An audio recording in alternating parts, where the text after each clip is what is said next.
morning, everybody. Today we come to you from Flagstaff, Arizona, where the temperature is a whole lot cooler than the Colorado River area, which has been hovering around 115 degrees lately. So we've come up here to Flagstaff. We're going to do a little road trip this morning. We're going to wind up going from Flagstaff, head north out towards Cameron, and then we're going to shoot off towards the northeast, and we're going to wind up at the Four Corners Monument, marking the area where the four states come together: Utah, Colorado, Arizona, and New Mexico. So let's see what we can find along the way. There's some surprises coming, so stay tuned for those. As always, remember, as you're watching this video, make sure you hit the thumbs up button, subscribe. Make sure you subscribe. It is free. We don't bite. 96% of the viewers who watch our videos, they are not subscribed. So don't forget to hit the subscribe button. We're trying to grow the channel. So if you like travel content, you like seeing out of the way places, make sure you hit that subscribe button for me. That way you won't miss any of the Rock Doctor adventures. So with that, let's take a look at what we can find as we head north out of Flagstaff, Arizona. On the northern outskirts of Flagstaff, we arrive at our first stop, Elden Pueblo Heritage Site. Roughly 300 to 350 people, the Sinagua, lived at the 60 to 70 room Pueblo from about 1070 to 1275 AD. They gathered plants and hunted elk and mule deer in the surrounding forest, as well as growing crops of maize, beans, and squash. No running water in the immediate area meant water was hauled from a spring located a 45-minute one-way walk from the Pueblo. The Pueblo was occupied for at least 300 years before the Sinagua abandoned the site for a new home on the Hopi Mesas to the east.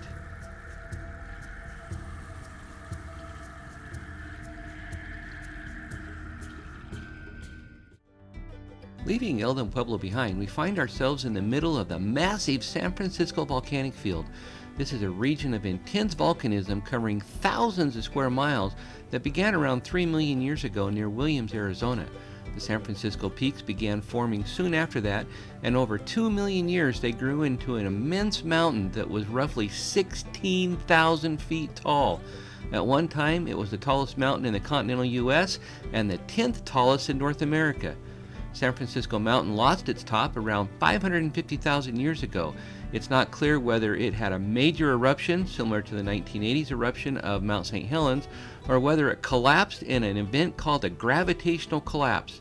Either way, the remains of the stratovolcano stands nearly 5,000 feet over the surrounding landscape and is home to the highest peak in Arizona, Humphreys Peak. Geologically, the area is still considered an active volcanic area and is monitored by the Yellowstone Volcanic Observatory.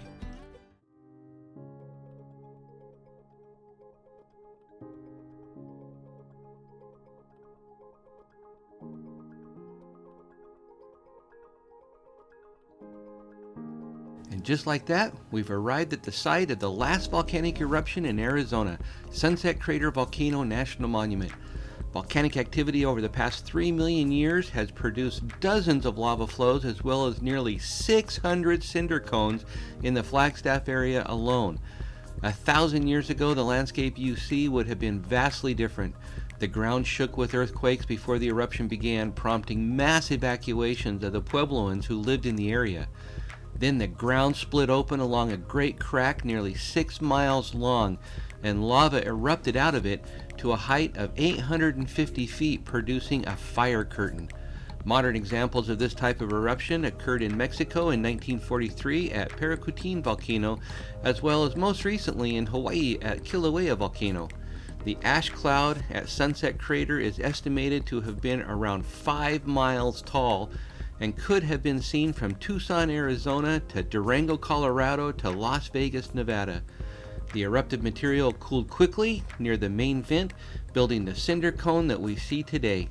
Lava flows poured out of the base of the cinder cone, filling in 2 small valleys to a depth of 100 feet or more. The eruption incinerated the surrounding landscape, covering almost 900 square miles with lava and ash.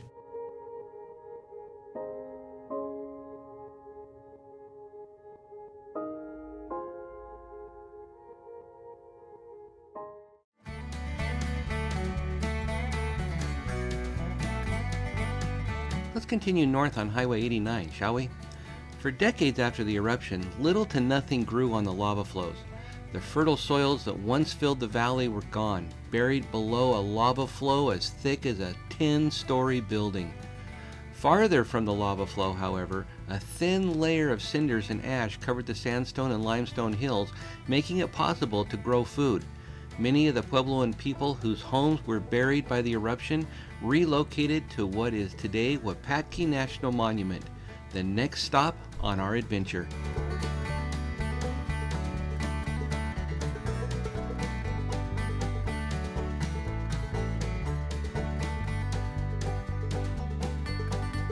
Wupatki was established as a national monument in 1924.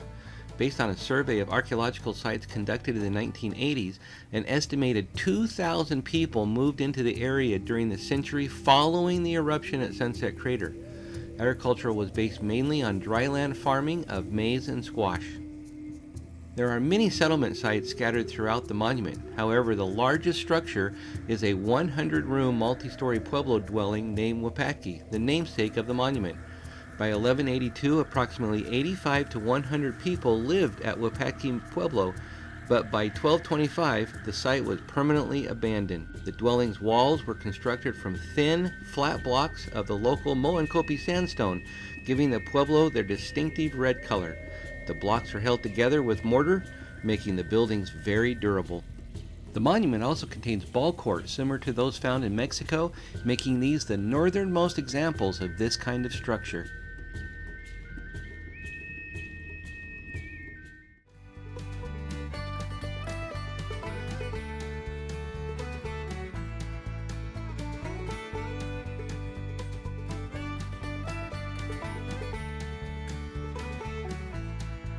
A short drive north of Wupatki National Monument is the small town of Cameron, Arizona, named after Ralph Cameron, Arizona's first senator.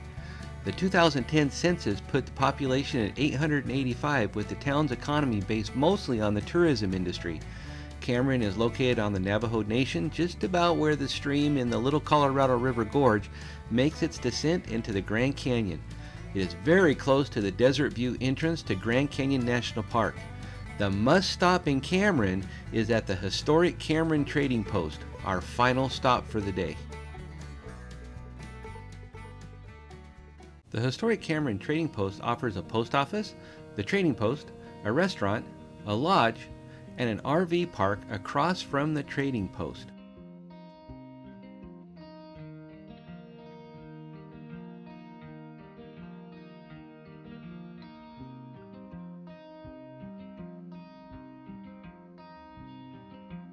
The RV park offers full hookups and pull-through sites right off of Highway 89. If you prefer a hotel atmosphere, the Trading Post on-site lodge offers comfortable accommodations decorated with hand-carved furnishings in historic southwestern decor. The Cameron Suspension Bridge was built in 1911 and is the oldest suspension bridge in Arizona. The bridge was damaged by an overload of sheep in 1937, but the damage was repaired and the bridge served traffic until 1959. Let's take a look inside the trading post, which was first known as the Little Colorado Trading Post. Inside you will find a very large selection of American Indian crafts and southwestern fine art, from Navajo rugs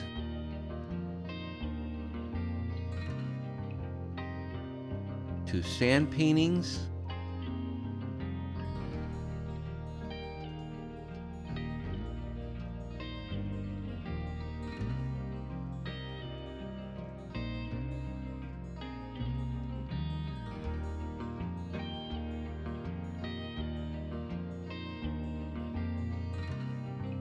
a huge pottery selection,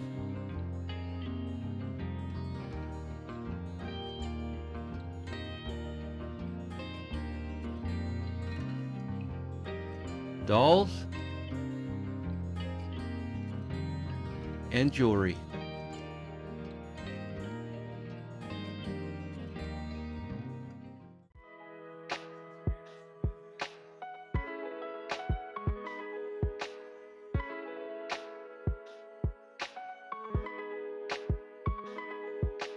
Before you settle in for the evening, make sure to allow enough time to take a leisurely stroll through the on-site gardens, followed by their famous local favorite, the Navajo taco.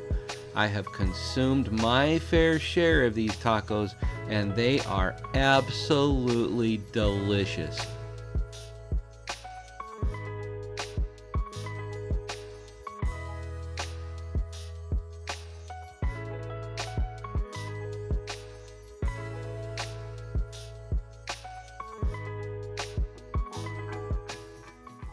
Well, this is where our adventure for today comes to a close. This is part one.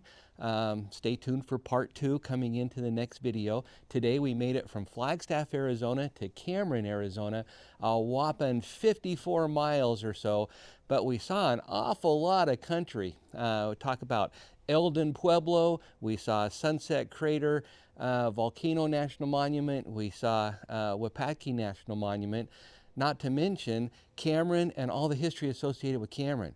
Let me know in the comments what you like the best about all of those places. We can always go back and do an extended version of any one of those places, so let me know in the comments if you're interested in seeing an extended version of Sunset Crater Volcano National Monument or Wupatki National Monument. I'd be more than happy to go back and do a little bit more in-depth view of those national monuments, or even Elden ruin in Flagstaff. Let me know. I'd love to hear it. We read all of the comments. We respond to all the comments. So please let me know what your pleasure is. I'll be more than happy to go back and film them. Also, we're trying to grow the channel, remember, so make sure you give this video a big thumbs up and make sure you hit the subscribe button and the notifications, because you don't want to miss part two. Part two is going to be going from Cameron to the Four Corners area, so you don't want to miss that. So stay tuned, and we'll see you down the road for part two. Remember, as always, don't take a trip, let the trip take you. I will be seeing you down the road.